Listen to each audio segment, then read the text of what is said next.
You ready? Go for it. Okay. I'm not gonna lie, I've always wanted to do this. That is what she said. See, the joke works everywhere. It does. All right, and we are back between two Yetis with Janine St Denis. St Denis. St Denis. Okay, we better do that again. Do you want it? You can just say St Denis. St. Denis. Everybody says St Denis. It's because we're American. You guys edit this then? Yeah. Oh, that's cool. But Okay. this will be like a funny outtake that we won't use. Oh, okay. All right, and we are back between two Yetis with Janine St Denis. How are you, Janine? Hi, I'm good. How are you? Northrop Johnson. Yes, Northrop Johnson. Can you tell us, we're actually at the Palm Beach show, We day are. 3? 3. Halfway through 3, so Absolutely. we are in the home stretch. Absolutely. Can you tell us a little bit about Northrop and what you guys do and how many boats you got here? Yes, well right now we have 14 yachts in the show. 14? Some for sale, yes, some for sale, some for charter, some both. Right. Northrop Johnson has 16 offices worldwide. We've got tons of brokers. We just opened a new office in Monaco, which is super exciting for us. Very nice. Some of our Monaco peeps are here, which is cool. Get to meet and mix and mingle with them. Uh-huh. So it's been a really successful show so far. And Northrop Johnson, is that an English company or? It's actually started in the U.S. in 1949. Really? In New York City, New York, actually. Okay. Yes, some gentlemen got together and started selling boats to their New York yacht friends, and from there it just I'm going to blossomed. make an assumption that one was called Northrop and one was called Johnson. That is correct. That is It's correct. always the easiest things, but how's the show been for you guys? Have you been It's been selling good much, so or? far. We've had some good inquiries, so it's been very positive so far. What's your best show? Is it Fort Lauderdale, Miami, or Fort Palm Lauderdale is Beach? definitely the biggest for us. Right. Miami not so much, but Fort Lauderdale usually we have somewhere in the neighborhood of 20-25 yachts. This would be the second biggest in terms of how many yachts we have in this show. That's interesting because you actually did pull out of the Miami show, right? We were there. You had a couple of boats We there. did have a couple of boats there. We didn't have a stand. Because it's just not quite as good for this kind of market? Yeah, we don't get as much traction there. As you do here? It doesn't seem to have the draw that it used to, anyway. Yeah, I think because they split it all up. It's very difficult to navigate that show. Yeah. You've got 3 locations and all of them are so spread out that getting to all of them in one day is nearly impossible. Yeah, and this is better because you've got everything right here. It's and all very, the boats very here. convenient. This show is one of my favorites. It's so laid back. It's very chill, which we love. Absolutely. So. We all do love that. So, Yeah. how long have you been with Northrop now? I started with the company in July of 2014. Right. So coming up on 4 years. What did you used to do before that? I worked at Dock Walk magazine for 7 years. That's right. That's yes, right. You did. I did, yeah. I remember you were the ad salesperson. No, I was an editor there. Editor? That's right, yeah. And I found that job on Craigslist. For Dot Walk? Yes. I moved down here from Philadelphia. Right. And I was working for Pioneer Linens, actually, doing copy for their... No, yeah, it's really? a very weird little story. I was doing copy for their catalog. Okay. And I was looking, because it was only part-time, I was looking everywhere above, high, low for something permanent. And I was on Craigslist, and I found a job for an assistant editor at a yachting magazine. I was like, I have no idea what that means. I have no idea about any of that, but I'm going to send in my resume, and 11 years later, I'm still in the industry. So here we are. Hey, it's fantastic. I mean, what we're finding is that everyone in the industry stays in the industry. I mean, they love it. what could you find that's better than this? You've got the sun, you've got boats, you've got life on the water. It's amazing. Cocktails. I mean, everybody's got a cocktail. Everybody. At these kind of shows. Come it's on. Amazing. So you came from Philadelphia. From Philadelphia. What were you doing up there? Anything exciting? Was it college or? College, straight out of college. Dock Walk was my first gig out of college. Really? And then into Northrop Johnson. Wow. Yep. That's great. Yeah. It's bloody cold up there though, right? Right now, yes. My goodness, they've had 3 blizzards in like 2 weeks. It's ridiculous. Forget that. So you kind of had enough of that and wanted to move to the sun? Yeah, I was like, done, bye. You're a beach person then, right? I mean, I like to be a beach person. I hate the beach. He loves the beach. You know what? I'm not a big fan of the sand, but I like the idea of the beach. But we have a pool, so yeah, I do a lot of the pool thing. So you have a pool with your husband, right? Yes. You married 2 years ago now? Yeah, almost 2 years ago. You've got to tell us the story of your wedding. Oh, well, actually, it's kind of apropos being that we're in Palm Beach. Yes. So I was supposed to get married at the Palm Beach Boat Show. Or no, Palm Beach. Right, yep. I was supposed to get married at the Palm Beach Zoo.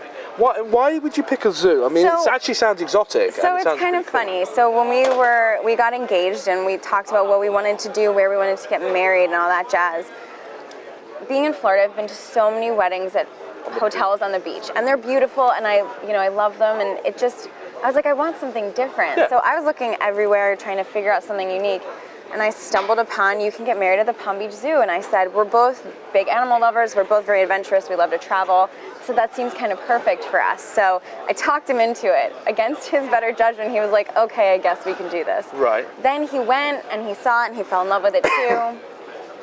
So the day before our wedding, we came up to the zoo, we dropped off all of our stuff, all of our table settings and all that jazz.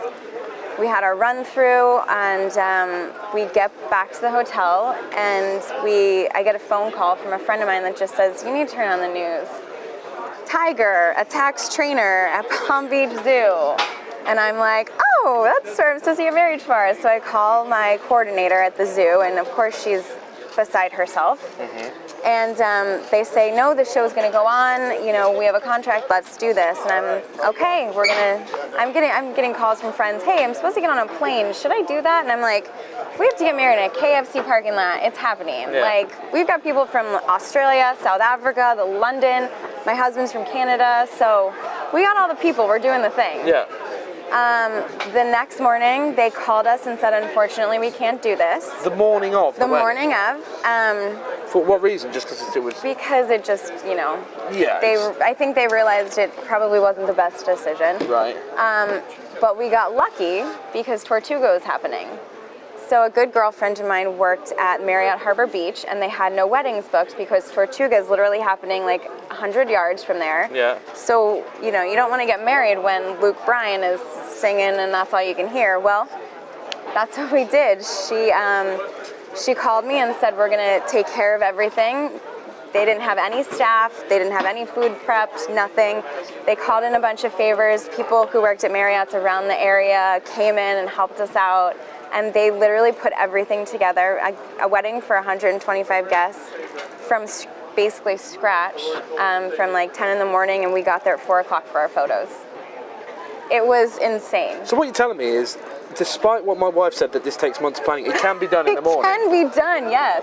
It can. And you know what? We learned a very valuable lesson, and that's, you got to roll with the punches. And, sometimes the little things aren't that important. It was, it came down to the fact that I was getting to marry the person I love, and all that other stuff, it kind of faded away and didn't matter. But I'm assuming when you got the phone call, it was a little stressful. I was a little stressed. I may have said a couple colorful words. And then I kind of had to make a decision. Do I let this ruin the day, or do I just roll with it?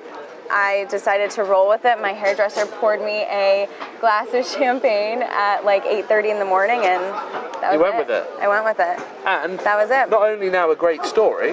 Great story. But the wedding was actually pretty good then, right? Yeah, it was amazing. And the best part was everyone was so stressed out that everyone just really let loose. Yeah. So like we have the best drunk stories because everyone got crazy. Yeah. So it was great. That's fantastic. Probably the best wedding story I've heard. It's a good wedding story. Yeah. It's a good wedding story. And now I keep telling him, like, we get to renew our vows somewhere incredible. Yeah. Because we get to do, the big to-do that we originally had planned somewhere else. So I'm waiting for that one. It's gonna be fun. You've got to wait a few years for that though, right? Yeah, no, we're probably gonna wait a couple of years. It's not like a second year thing where you renew the vows. I'm thinking more like 25. Okay, I'll let you off on that. Okay, let's go back to Northrop real quick. Northrop, yeah. Northrop real quick. In America, there are a couple of big players. Northrop, Campers, Burgess, and Fraser, right? Fraser, probably, yeah. Who's the biggest, and do you change all the time? I mean, you've got probably the most boats in the show, right? Actually, we're really proud of this. 2017, we were the top brokerage. Voted for, or? No, we sold the most yachts, so we were top brokerage in 2017. We've got a lot of information going out about that right now. Very cool. So yeah, we were really proud. Very cool. I mean, since I started with the company, we've grown in size. I think there were 7 or 8 offices when I started, and now it's 16. In 4 years? Yeah, it's really been an incredible time to be with the company because it's grown so much. We have amazing people. Kevin the CEO, Daniel, our COO, they're both just amazing to work with. They have such great ideas. They're such team players. Yeah. They give everybody the tools they need to be successful, which is, it's a wonderful place to work. Absolutely. It's very much a family. It's very much a team effort. Everybody helps out. Everybody chips in. I could not be at a better company. Absolutely. Yeah, very happy. Janine, thank you very much for your Yeah, time. thank you. And whilst we're here, can I ask about trousers? They Yes, are fabulous. thank Are they you. spinning trousers?